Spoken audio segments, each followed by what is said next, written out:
All right, let's get into our regular features now, and we start off with the question of the day. So this is what we're, is it not question yet? Apparently it's, no, question not ready as yet, but we'll bring you the stories of the day first, then we'll get to the question. So here's one, and I think our question, in fact, has to do around this as well, but we'll bring it to you later. A case brought by the Fair Trade Independent Tobacco Association to request that government's decision to continue with the ban on the sale of tobacco products to be declared irrational and illegal. This is expected to continue at the North Gauteng High Court this morning.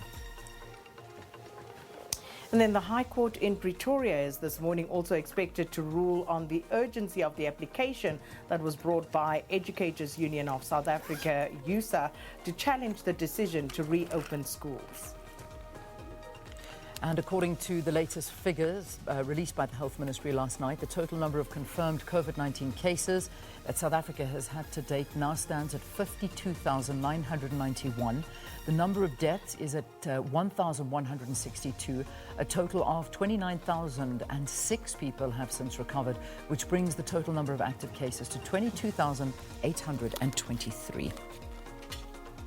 And those information numbers again, should you need any information, you can either use the 24-hour hotline and you can call them on 0800 029 999, or you can WhatsApp 0600 123 456.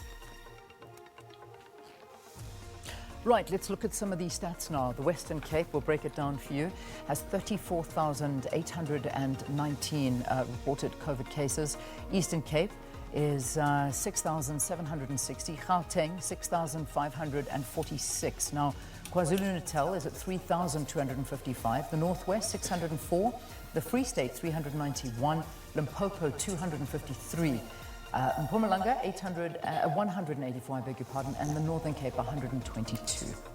And then just taking an overall look again at those stats, the total number of tests conducted to date is 968,070.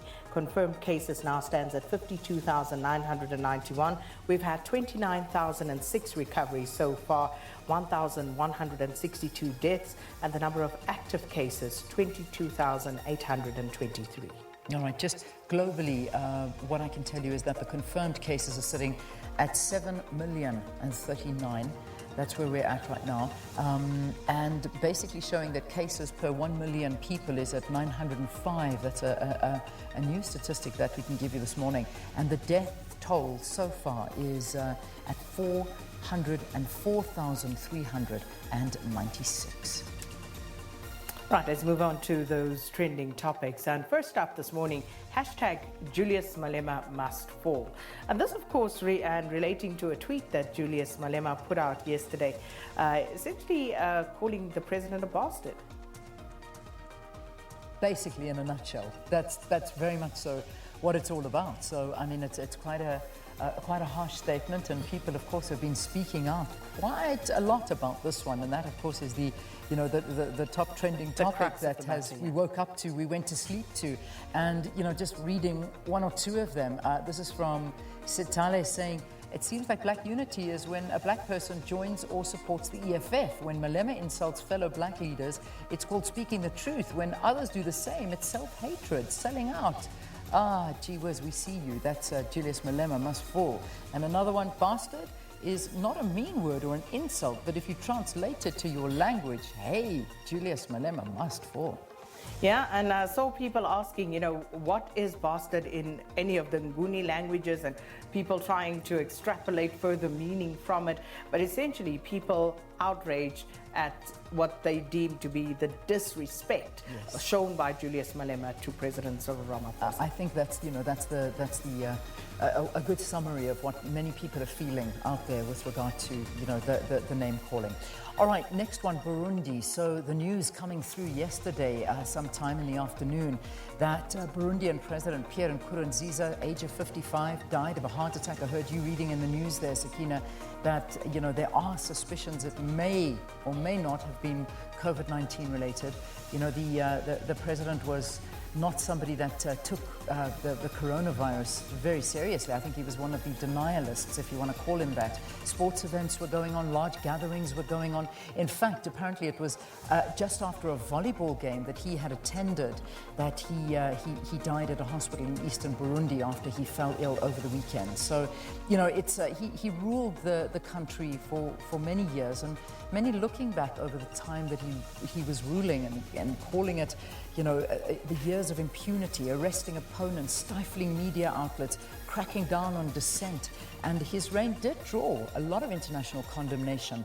But the International Criminal Court opening investigations into whether his government committed crimes against humanity, including murder, torture, rape, disappearances. But then, you know, Mr. Nkurunziza, of course, withdrew Burundi's membership in the court in 2017. So he has a very, you know, a tainted history, one could call it, you know, depending on what side of the coin you look at him from. Absolutely. This is a president who had 3 schoolgirls arrested for doodling over a picture of him. This is a president who loved to play soccer, and he once had some of the soccer players arrested for tackling him too harshly on the field and you know, charging them with conspiracy. So that was Pierre Nkurunziza, and his wife, incidentally, has tested positive for COVID-19. She was flown out to Kenya, and apparently 3 of his bodyguards as well, which is what gives rise to the speculation that he may have been COVID positive as well. Wow. All right. So the final one, of course, is Reverend Al Sharpton, and everybody speaking to him. He delivered the eulogy, well, one of the many, basically, eulogies that were given at George Floyd's Houston funeral. And, you know, as only Reverend Al Sharpton can do, delivered quite a powerful eulogy, and really spoke of injustice and a call for change during his dialogue and talking to George Floyd's life, and George Floyd really becoming quite a global symbol. I mean, we're speaking to the falling of statues around the world of, you know, slave bosses that are still all around the world, and many are now not accepting this anymore. So the life of George Floyd, of course, he was laid to rest yesterday, and this has been quite a movement throughout the world. South Africa, the same, happening here as well. So this has been quite an incredible thing to be watching. It certainly marked a moment in time.